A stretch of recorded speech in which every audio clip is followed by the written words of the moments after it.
All right, guys. Real quick here, want to talk about something that is going to be ending soon, and really think about if this makes sense for you.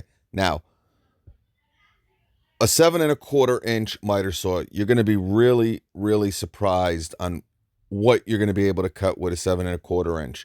You guys always hear me talk about, if you're going to have two miter saws, and what it comes down to is, can a 10 inch do every cut that you are going to need to make? All right. If not, then you got to ask yourself, all right, I'm going to have to buy a 12 inch.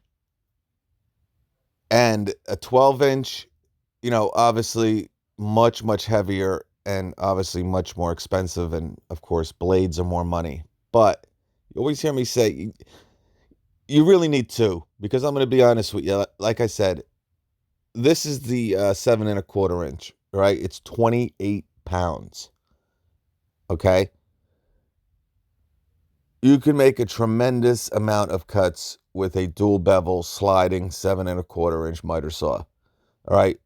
Um, it's a great saw. Blades are much cheaper than a 10 inch, right? And a lot more than a 12 inch. But the big thing I want you to get out of this is the weight difference. All right. So if you're hauling a miter saw around, the 7 1/4 is 28 pounds. All right. If you go up to the 10 inch, all right, it's 45 pounds. So you're talking around 50 to 60% heavier.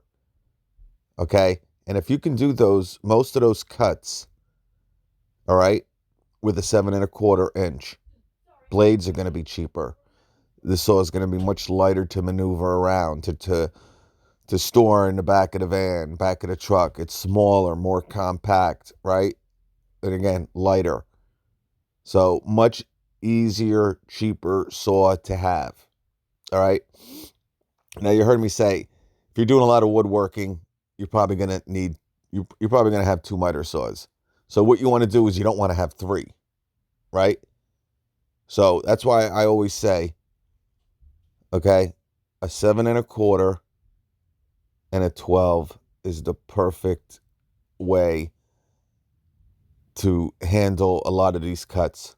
All right. You got the 7 1/4 inch when you can't, you know, make a cut. When you need a bigger saw, you got to make some bigger cuts. You got your 12 inch. But to carry this around 80 to 85% of the time, all right, rather than a 12 inch, you're only carrying that 10, 15, 20%. It's much better. All right. And when you look at the price of this, guys, and this is going to be ending probably in the next 4 or 5 weeks, right? The Cobalt, what is it? 279, 269, right? How much is the single bevel DeWalt, right? 279. The Craftsman, I don't know how much the Craftsman miter is. Remember, that's single bevel also. So you're looking at between $250 to $280 for, now the Cobalt is dual bevel, all right, but again, it's a Cobalt. We'll use the Cobalt because that's apples to apples to a degree. They're both dual bevel, all right. So $280. Do you think, go remember, well, you do have a 5 year with the Cobalt too, but come on. If you could spend an extra 20 plus 50, $35 on the Milwaukee, and you're in Milwaukee's platform, and there's much bigger batteries, you got the high outputs. Now Cobalt's coming along. I'm just trying to compare two cordless, brushless miter saws. And if the Cobalt's fine for you, use it. But I think for $35, stepping up to the Milwaukee is a much better deal. All right. And that's really what you're doing here. Take a look at this, folks.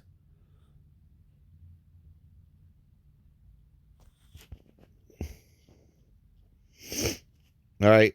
$315 for the 7 1/4 inch.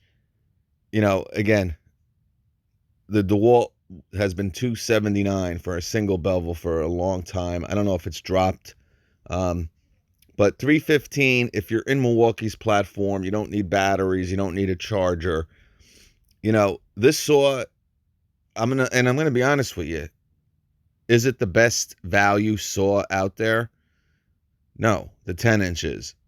All right. Now, obviously, it's almost been 2 years. It'll be 2 years this summer where we had the explosive $150 Milwaukee 10-inch miter saw kit. A lot of you guys bought it. You're still, posting pictures of it. That deal's gone. I'm glad that a lot of you guys took advantage of it, but that saw is $499. It's been sold out for the last 3 weeks.